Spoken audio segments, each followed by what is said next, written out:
네, 오늘 제목은 산당들, 형상들, 작은 숲들을 먼저 치우라라는 제목으로 준비했습니다. 제가 지난 시간에 2025년 새해를 맞이해서 로마서 8장 13절 말씀을 주제로 전했었습니다. 제가 읽도록 하겠습니다. 너희가 육신을 따라 살면 죽을 것이로되 성령을 통해 몸의 행실을 죽이면 살리라. 이 말씀을 올 한 해를 관통하는 기도 제목으로 삼고 구원받은 주의 자녀답게 그 성도라는 호칭에 합당한 삶을 살아갈 수 있도록 또 넘어져도 또 일어서고 또 일어서는 그런 7전팔기의 신앙생활을 해 나가자. 그래서 나를 당신의 피값 주고 사신 주님을 위해서 나를 내 소유가 아닌 주님의 소유임을 기억하면서 소유주이신 주님의 뜻대로, 그래서 내가 아닌 그분을 만족시키고 그분을 기쁘시게 하는 삶을 살아보자 하는 내용으로 말씀을 전했었습니다. 비단 지난달 나눈 말씀에 국한되지 않고 제 기도 제목으로서 써두었던 것이나 아니면 성경을 읽거나 기도 중에 떠오르는 마음들을 메모해 둔 것들을 종종 훑어볼 때면 조금씩 내용과 그 전개 방식이나 상황만 다를 뿐, 제가 늘 마음 한가운데 간절히 원하는 삶의 모습은 바로 실질적으로 어쨌든 이 땅에 아직 살고 있으니까 이 물리적으로 주어진 시간을 어떤 일에 얼마만큼씩 분배해서 사용할까? 이 한정적인 시간을 어떻게 운용할 것인가?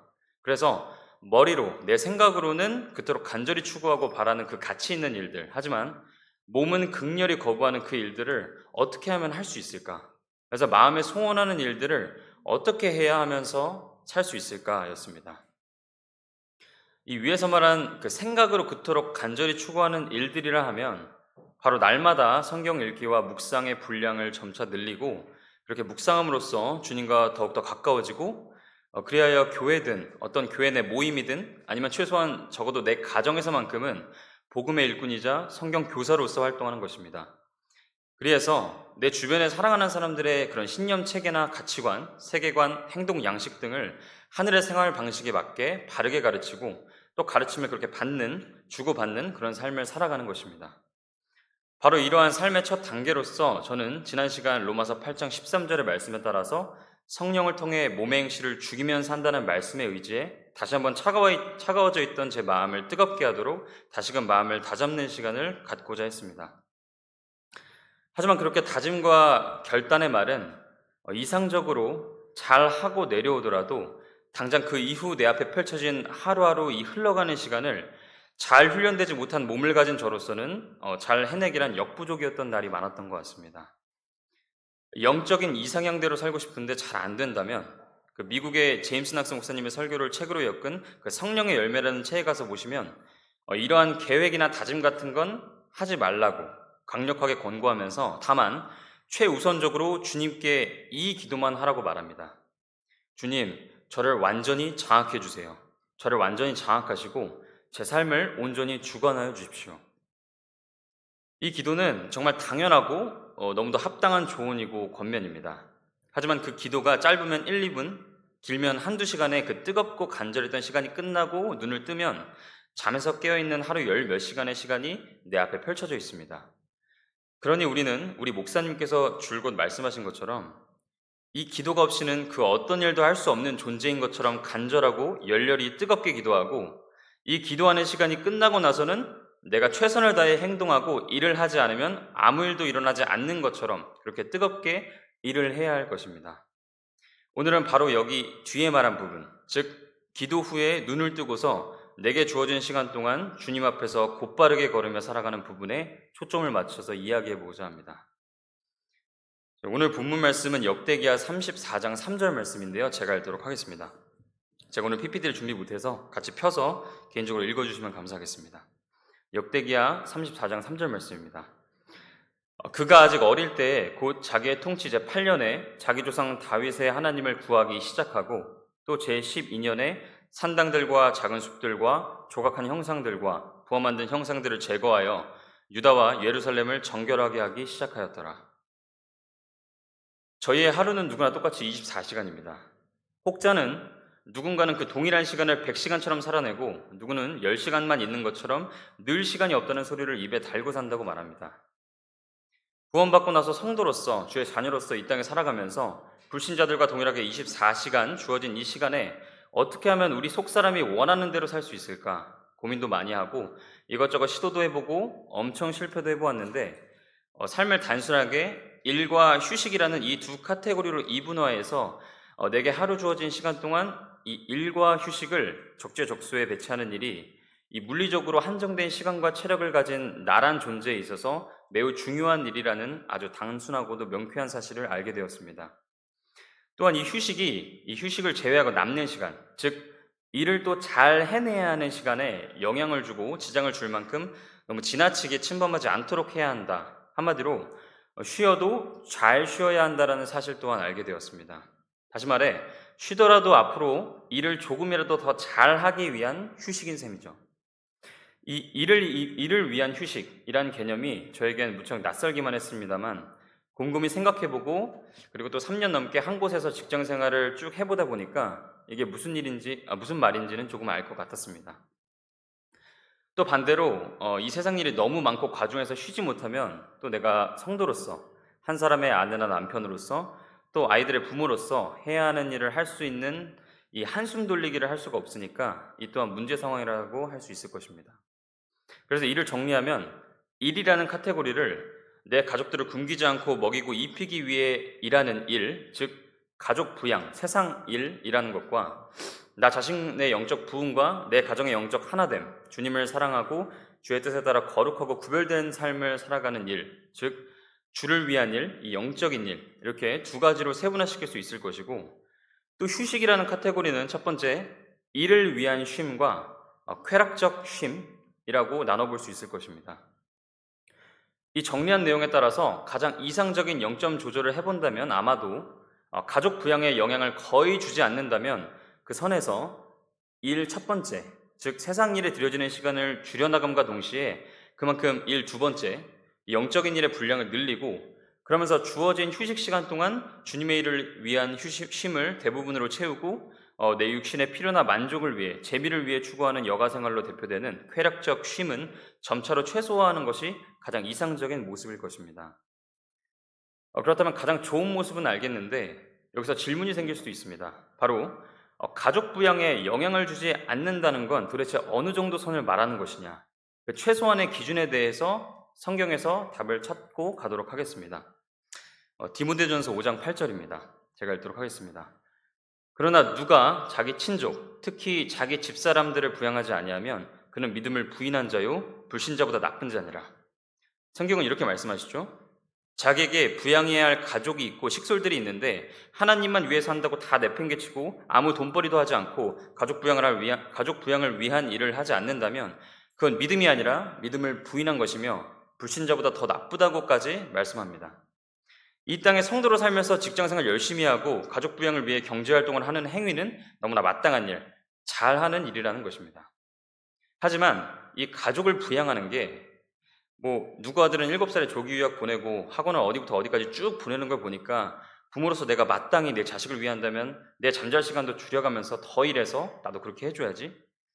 아니면은 인스타 페이스북 보니까 어느 커플은 어디 멋지고 좋은 데 가서 근사한 레스토랑 가서 먹은 거 인증하고 다니면서 이렇게 다닌 거 보여주고 이렇게 하는데 내 사랑하는 아내, 자식들 위해서 그 정도도 못 해주면 내가 제대로 된 남편이고 제대로 된 부모일까?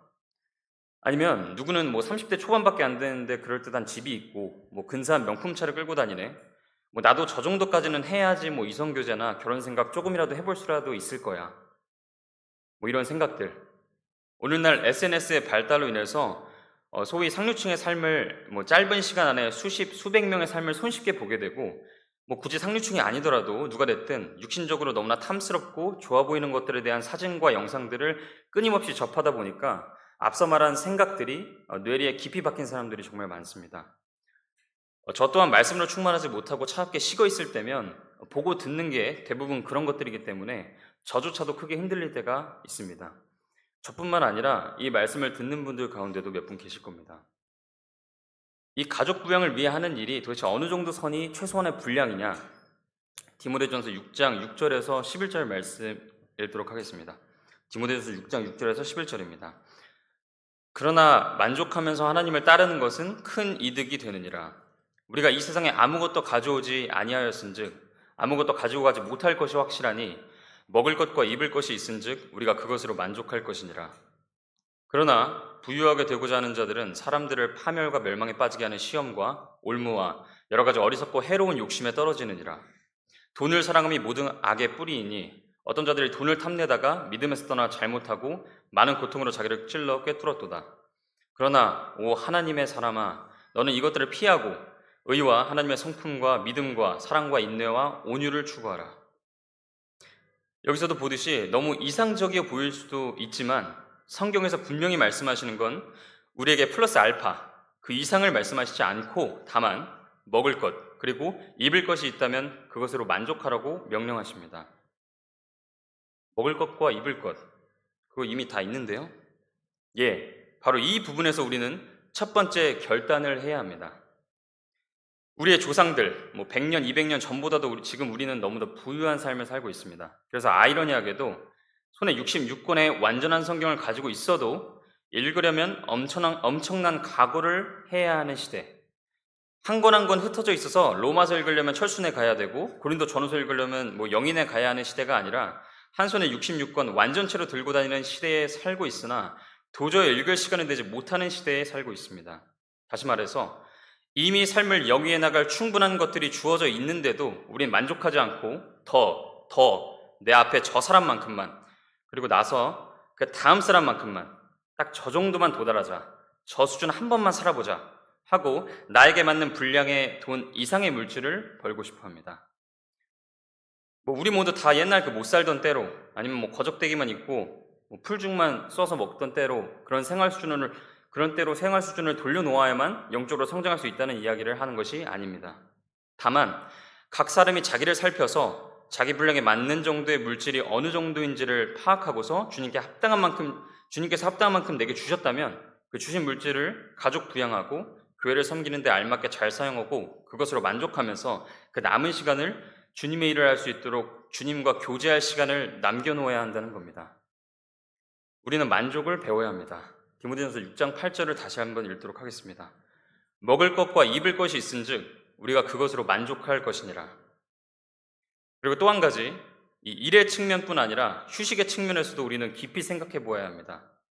아까 앞서 휴식에는 일을 위한 쉼과 쾌락적 쉼이 있다고 말씀드렸는데 바로 두 번째, 우리의 이 한정된 시간 자원, 그 직장일이 끝나고 얼마 남지 않은 체력과 집중력을 일시에 빨아들이는 바로 이 두 번째 쾌락적 쉼에 대해서도 우리는 결단해야 합니다. 수많은 게임들, 유튜브, 인스타, 페이스북, 틱톡, 네이버 웹서핑 등등 이것들의 공통점은 사람들의 관심 분야에 맞게 셀 수 없이 쏟아지는 방대한 정보를 제공하고 관심 있는 사람의 정보나 소식을 실시간으로 알려준다는 점, 즉 지식과 알에 대한 인간의 끝없는 갈망과 욕망을 건드리는 플랫폼이라는 점입니다. 오늘날의 영적 문제와 어려움이 바로 성경 말씀 말고도 보고 들을 게 너무나도 많다고 말씀드렸었죠. 요즘엔 바로 이런 것들에 푹 빠져 살았을 때 그렇게 되는 것 같습니다. 아마 이런 것들을 창안하고 지금껏 발전시키고 업그레이드 시키고 있는 사람들의 하나 같은 생각은 바로 이런 것일 겁니다. 어떻게 나를 더 보게, 내 말을 더 듣게, 나를 더 좋아하게 할까? 어떻게 나를 더 좋아하게, 사랑하게, 그리고 숭배하게 할까? 그 사람의 시간과 돈을, 즉 마음을 어떻게 하면 뺏을까? 하지만 이는 주 하나님 또한 마찬가지일 것입니다. 우리를 만드신 분께서 만들어진 우리에게 원하는 것 또한 얘네들이 나를 좋아해 줬으면, 사랑해 줬으면, 나만 바라보고 나만 경배했으면 하는 건 아닐까요? 신명기 6장 5절 말씀에 이렇게 기록되어 있습니다. 너는 네 마음을 다하고 혼을 다하고 힘을 다하여 주 내 하나님을 사랑하라. 바로 이것이 진정한 예배일 것입니다. 그런데 우리는 요즘 주로 누구에게 예배를 드리고 있을까? 내가 드리는 예배의 대상이 하나님일까? 아니면 다른 무엇일까? 깊이 생각해 보아야 합니다. 민수기 33장 51절에서 53절의 말씀에 이렇게 기록되어 있습니다. 이스라엘 자손에게 말하고 그들에게 이르라. 너희가 요르단을 건너 가나안 땅에 들어가거든 그 땅의 모든 거주민을 너희 앞에서 몰아내며 그들의 모든 그림과 부어 만든 모든 형상을 멸하고 그들의 모든 산당을 완전히 허물며 그 땅의 거주민들을 몰아내고 그 안에 거하라. 내가 그 땅을 너희에게 주어 소유하게 하였느니라. 이게 최초 명령이죠. 그런데 열왕기상 14장에 가서 보시면 이렇게 기록되어 있습니다. 14장 22절부터입니다. 유다가 주의 눈앞에서 악을 행하되 그들이 자기들의 조상들이 행한 모든 것보다 더 많은 죄를 지어 그것들로 그분의 질투를 일으켰나니 그들도 자기들을 위해 모든 높은 산 위에서와 모든 푸른 나무 밑에 산당들과 형상들과 작은 숲들을 세웠더라. 그 땅에 또한 남색하는 자들이 있었는데 그들이 주께서 이스라엘 자손 앞에서 쫓아내신 민족들의 모든 가증한 일을 본받아 행하였더라. 최초 명령이 지나고 한참이 지난 후에도 여전히 반복입니다. 열왕기하 18장 4절에는 또 이렇게 기록되어 있습니다. 그가 산당들을 제거하고 형상들을 깨뜨리며 작은 숲들을 베어내고 모세가 만든 놋뱀을 산산조각 내니 이는 그때까지 이스라엘 자손이 그 뱀에게 분향하기 때문이더라. 그가 이 뱀을 느우스탄이라 하였더라. 근데 유다왕 히스기야가 다시금 주 앞에서 올바르게 행한 역사가 나와서 우리의 속을 시원하게 합니다.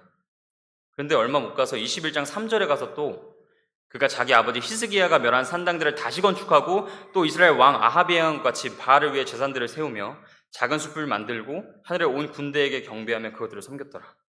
또 돌아갑니다. 반복입니다. 역대하 14장 3절에서는 그가 이방 신들의 제단들과 산당들을 제거하고 형상들을 부수며 작은 숲들을 베어내고 5절에 또 유다의 모든 도시에서 산당들과 형상들을 제거하였더라. 왕국이 그 앞에서 평온하였더라. 그런데 또 역대기하 20장 33절에 가서 보면 산당들은 제거하지 아니하였으니 이는 아직까지 백성이 자기 조상들의 하나님께로 마음을 예비하지 아니하였기 때문이더라 기록되어 있습니다. 이렇게 무너뜨리고 다시 건축하고 무너뜨리고 다시 만들고의 반복입니다. 그렇게 쭉 가다가 제 온 마음과 혼을 아주 시원하게 만들어준 아주 놀라운 장이 나오는데요. 역대기하 34장 말씀입니다. 이거는 전체를 다 읽어드려야 될 것 같습니다. 성경을 펴서 눈으로 따라 읽어주시면 좋을 것 같습니다. 역대기하 34장을 제가 읽도록 하겠습니다. 요시야는 통치하기 시작할 때 8세더라. 그가 예루살렘에서 31년 동안 통치하며 주께서 보시기에 옳은 것을 행하여 자기 조상 다윗의 길들로 걷고 오른쪽으로나 왼쪽으로나 치우치지 아니하였더라. 그가 아직 어릴 때에 곧 자신의 통치 제8년에 자기 조상 다윗의 하나님을 구하기 시작하였으며 제12년에 산당들과 작은 숲들과 조각한 형상들과 부어 만든 형상들을 제거하여 유다와 예루살렘을 정결하게 하기 시작하였더라. 그들이 자기 얼굴 앞에서 바알들의 제단들을 헐었으며 그가 그 제단들 위에 높이 달린 형상들을 찍어서 떨어뜨리고 작은 숲들과 조각한 형상들과 부어 만든 형상들을 부수어 산산조각 내었으며 그것들을 가루로 만들어 그것들에게 희생물을 드리며 자들의 무덤에 그것을 뿌리고 그 제사장들의 뼈를 그들의 제단들 위에서 태워 유다와 예루살렘을 정결하게 하였으며 므낫세와 에브라임과 시므온의 도시들과 납달리에서도 그들의 곡괭이로 사방에서 그렇게 행하였더라. 그가 제단들과 작은 숲들을 허물고 새긴 형상들을 빻아 가루로 만들며 이스라엘 온 땅 전역에 있는 모든 우상들을 찍어버린 뒤에 예루살렘으로 돌아왔더라. 한편 그가 자신의 통치 제18년에 그 땅과 그 집을 정결하게 한 뒤에 주 자기 하나님의 집을 보수하려고 아살리아의 아들 사반과 그 도시의 감독자 마아세야와 기록관 요아스의 아들 요아를 보내매 그들이 대제사장 힐기야에게 가서 하나님의 집에 들어온 돈을 넘겨주었는데 이 돈은 문들을 지킨 레위 사람들이 므낫세와 에브라임과 이스라엘 중에서 남은 모든 자들과 온 유다와 베냐민의 손에서 거둔 것이더라. 그들이 예루살렘으로 돌아와 주의 집을 감독하는 기술자들의 손에 그것을 넘겨주니 그들이 주의 집에서 일하는 기술자들에게 그것을 주어 그 집을 보수하고 고치게 하되 곧 장인들과 건축자들에게 그것을 주어 다듬은 돌과 연결하는 나무를 사며 유다 왕들이 헐어버린 집들의 바닥을 깔게 하며 그 사람들이 신실하게 그 일을 하니라. 그들의 감족자들은 레위 사람들 곧 무라리 아들들 중에서 야앗과 오바댜요 고아 족속의 아들들 중에서 스가랴와 무술람이더라. 그들이 그 일을 진행하였으며 악기를 다룰 수 있는 모든 자 곧 다른 레위 사람들이 함께하였더라. 그들이 또한 집 나르는 자들을 감독하였고 온갖 종류의 섬김 사역에서 일을 한 모든 자들의 감독자가 되었으며 레위 사람들 중에서 어떤 이들은 서기관과 직무수행자와 문지기가 되었더라. 그들이 주의 집에 들어온 돈을 가져갈 때에 제사장 힐기야가 모세에게 전해준 주의 율법책을 발견하고 힐기야가 서기관 사반에게 응답하여 이르되 내가 주의 집에서 율법책을 발견하였노라 하며 그 책을 사반에게 넘겨주매 사반이 그 책을 왕에게 가져가서 왕에게 다시 말을 전하여 이르되 왕의 종들에게 맡겨진 모든 것을 그들이 행하고 있나이다. 또 그들이 주의 집에서 찾은 돈을 함께 모아 감독하는 자들의 손과 기술자들의 손에 넘겨주었나이다 하고 그때 서기관 사반이 왕에게 고하여 이르되 제사장 힐기야가 내게 책을 주었나이다 하고 사반이 왕 앞에서 그 책을 낭독하매 왕이 율법의 말씀들을 듣고는 자기 옷을 찢으니라. 왕이 힐기야와 사반의 아들 아히감과 미가의 아들 압돈과 서기관 사반과 왕의 신하 이사야에게 아사야에게 명령하여 이르되 가서 나와 또 이스라엘과 유다에 남아있는 자들을 위해 지금 발견된 책의 말씀들에 관하여 주께 여쭈라. 우리 조상들이 주의 말씀을 지키지 아니하고 이 책에 기록된 모든 것대로 행하지 아니하였으므로 우리에게 쏟아진 주의 진노가 크도다 하니라. hil기야와 또 왕이 지정한 자들이 여대언자 훌다에게 갔는데 그녀는 하스라의 손자이자 디그바의 아들로서 예복을 관리하는 자인 살룸의 아내였으며 당시 예루살렘에서 그 일에 종사하는 사람들 구역에 거하였더라. 그들이 그녀에게 그런 취지로 말하매 그녀가 그들에게 응답하되 주 이스라엘의 하나님께서 이같이 말씀하시니라. 너희를 내게 보낸 사람에게 너희는 고하기를 주가 이같이 말하노라. 보라, 내가 이곳과 이곳 거주민들에게 해악을 가져오되 곧 유다 왕 앞에서 그들이 읽은 책에 기록되어 있는 모든 저주를 가져오리니 이는 그들이 나를 버리고 다른 신들에게 분향하며 자기들 손의 모든 일로 내 분노를 일으켰기 때문이라. 그러므로 내 진노가 이곳에 쏟아져 꺼지지 아니하리라 하라. 또 너희를 보내어 주에게 묻게 한 유다 왕에게 관하여는 너희가 그에게 이같이 말하되 내가 들은 말들에 관하여 주 이스라엘 하나님이 이같이 말하노라. 이곳과 이곳 거주민들을 대적하는 하나님의 말들을 네가 들을 때에 네 마음이 부드럽게 되어 내 하나님 앞에서 너 자신을 낮추고 내 앞에서 너 자신을 낮추며 내 옷을 찢고 내 앞에서 울었으므로 나도 네 말을 들었노라. 주가 말하노라. 보라, 내가 너를 내 조상들에게로 거두리니 내가 평안히 거두어져서 내 무덤으로 돌아갈 것이요 또 내가 이곳과 바로 이곳 거주민들에게 가져올 모든 해악을 내 눈이 보지 아니하리라 하라 하매 이에 그들이 왕에게 다시 말을 전하니라. 그때에 왕이 사람을 보내어 유다와 예루살렘의 모든 장로들을 함께 모으니라. 왕이 주의 집으로 올라가매 유다의 모든 사람들과 예루살렘 거주민들과 제사장들과 레위 사람들과 온 백성이 큰 자든 작은 자든 함께 하였으므로 그가 주의 집에서 발견된 언약책의 모든 말씀들을 그들의 귀에 낭독하였으며 또 왕이 자기 처소에 서서 마음을 다하고 혼을 다하여 주를 따라 걸으며 그분의 명령들과 증언들과 법규들을 지키고 이 책에 기록된 언약의 말씀들을 이행하기로 주 앞에서 언약을 맺은 뒤 예루살렘과 베냐민에 있는 모든 자들이 그것을 고수하게 하며 예루살렘 거주민들이 하나님 곧 자기 조상들의 하나님의 언약에 따라 행하였더라. 요시야가 이스라엘 자손에게 속한 모든 지역에서 모든 가증한 것들을 제거하고 이스라엘에 있는 모든 자들이 섬기게 하되 곧 주 그들의 하나님을 섬기게 하였으므로 그의 평생 동안 그들이 주 자기 조상들의 하나님을 따르는 데서 떠나지 아니하였더라. 너무 놀랍고 대단하지 않나요? 이게 각 절마다 키워드가 있는데요. 다시 올라가서 3절에 가서 보면 산당들과 작은 습들과 조각한 형상들과 부어 만든 형상들을 제거하여 그리고 8절에 가서 보시면 보수입니다. 자기 하나님의 집을 보수하려고. 그리고 또 14절에 가서 내려가 보면 제사장 hil기야가 모세가 전해준 주의 율법책을 발견. 18절에 사반이 왕 앞에서 그 책을 낭독하며 그 다음 절에 왕의 율법의 말씀들을 듣고는 자기 옷을 찢으니라. 그리고 쭉 내려가서 27절에 마음이 연하여졌다라는 부분과 31절에 주 앞에서의 언약, 맹세죠.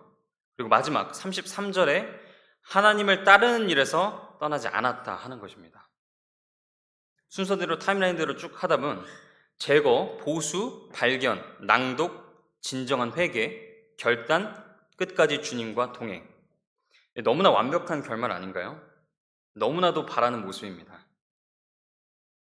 잠깐 제 이야기를 하자면 제 성격상 제가 참 억지로는 못하는 사람이거든요. 그래서 그렇지만 이제는 가정도 있고 아이도 있다 보니까 억지로 해야 할 게 참 많아서 좀 단련돼서 전보다는 잘 하지만 그래도 타고난 천성상 억지로 하는 걸 되게 싫어하고 잘 못합니다. 그래서 부끄럽지만 지난 아가서 강해 때나 아니면 그 전부터도 이상하게 점점 이 성경 공부 준비해야만 하는 시기가 다가오는 게 제 목을 옥죄듯이 서서히 숨통을 조이고 이렇게 다가오는 것처럼 느껴졌었습니다. 무지하게 괴롭고 힘들고 부담스럽고 남이 의식되고 이렇게 벼랑 끝에 몰려서 억지로 번지점프를 하는 그런 느낌처럼 다가왔었습니다. 근데 오늘 이 시간을 준비하면서 문득 그런 깨달음 같은 게 생겼습니다. 도대체 나는 왜 이런 숭고한 일, 그리고 귀하고 가치 있는 일을 하는데 내내 힘들고 스트레스의 압박감에 왜 그리 도피 행각을 벌이다가 끝끝내 시간에 몰려서 벼랑 끝에서 조급하게 서둘러야만 했을까? 왜? 이 감사한 일을 마치 사약받아서 마시듯이 그렇게 미루고 안달을 하면서 억지로 해야 했을까? 전 뭐가 되는 사람이라서 아니면 여러분들보다 성경 지식이 뛰어나고 방대하게 깨달은 바가 훨씬 깊기 때문에 이 자리에 나와서 여러분들을 가르치는 위치에 서 있는 것이 아닙니다. 그런 역할로 저를 잠시나마 여기로 부르신 게 아니라고 저는 믿습니다. 몇몇 소수의 그 독립침례교회들 내에서는 뭐 다른 기성교회에 비해서 월등하게 높은 비율이겠지만 어쨌든 몇 안 되는 뛰어난 영적인 고견과 지식을 갖춘 그런 뛰어난 영적인 소유자라서, 그래서 그런 분들이 듣기에 괜찮은 수준의 설교를 들려주기 위해서 이 자리로 부름받은 게 아니고, 우리나라를 포함해서 교회를 다니는 성도분들 중에 저처럼 이런 삶 속에서 그 작은 것들 하나에도 픽 쓰러지고 지쳐 넘어져서 후들거리는 그런 나약한 성도들도 희망은 있구나, 나보다 못한 사람도 있구나 하고 알려주는 역할, 아니면 나랑 비슷하다, 나도 저런 문제에 힘겨워하고 있고 고민하고 번뇌에 빠져 있는데 저기 저 사람은 나보다 한참 앞서서 보이지도 않는 게 아니라 그냥 몇 걸음 정도만 앞에 있구나, 나도 다시 한번 일어서 보자, 저 사람이 조금 앞서 겪은 그 경험과 체험 참고해서 그 작은 영적 전투에서 한번 승리해 보자, 그런 작은 성공의 경험을 하나둘씩 쌓아서 나도 점차로 성장해 보자 하는 그런 작은 불씨를 일으키기 위한 역할로서 부르심을 받았다고 생각합니다. 제가 너무 수준이 낮아서 유치하게 들릴까봐 그게 가장 여기 서 있는 거 어렵게 만든 것 같습니다. 어쨌거나 왜 억지로였을까? 어거지로 하는 느낌이었을까? 를 생각해 보니까 내 실제 삶, 말씀을 전하는 날, 그 전까지의 하루하루가 내가 전하고자 하는 말씀과 주제, 메시지와는 전혀 딴판이었기 때문에, 나부터가 그런 삶을 살아가고 있지 못했기 때문이라고 생각했습니다.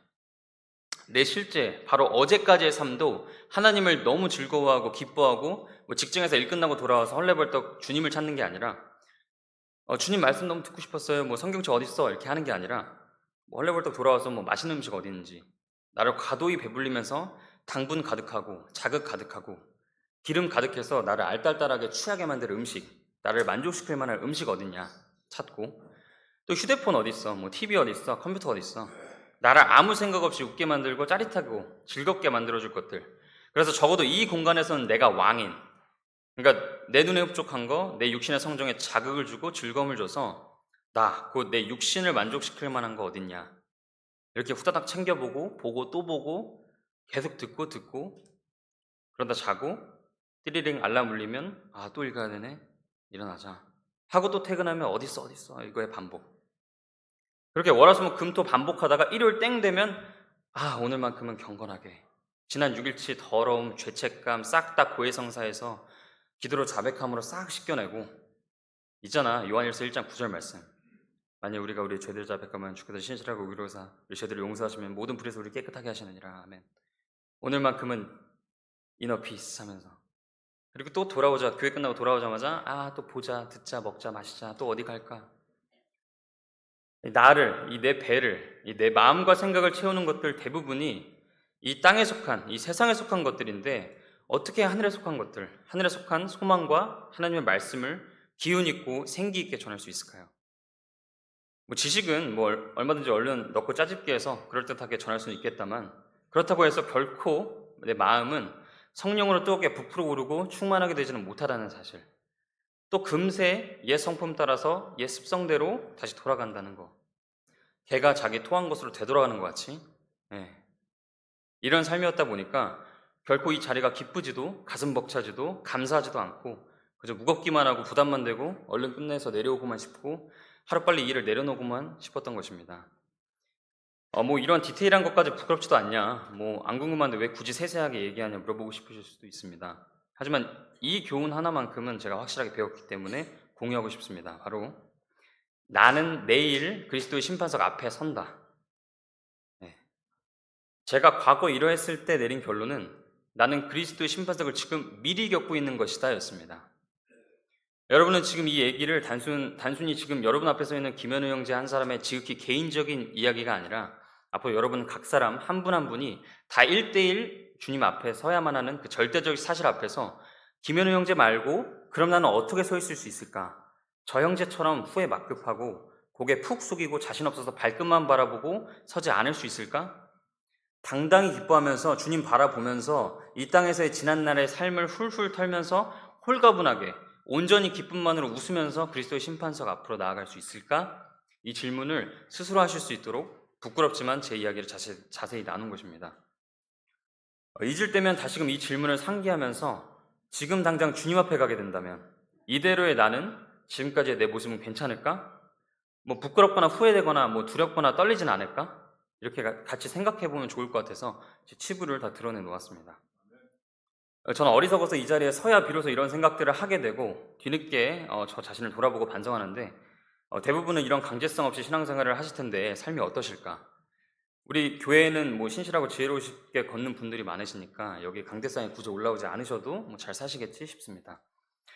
어쨌거나 제가 바로 요즘 제가 가장 집중하는 부분이 추구하는 점이 바로 여기에 있습니다. 바로 하나님의 임재 연습입니다.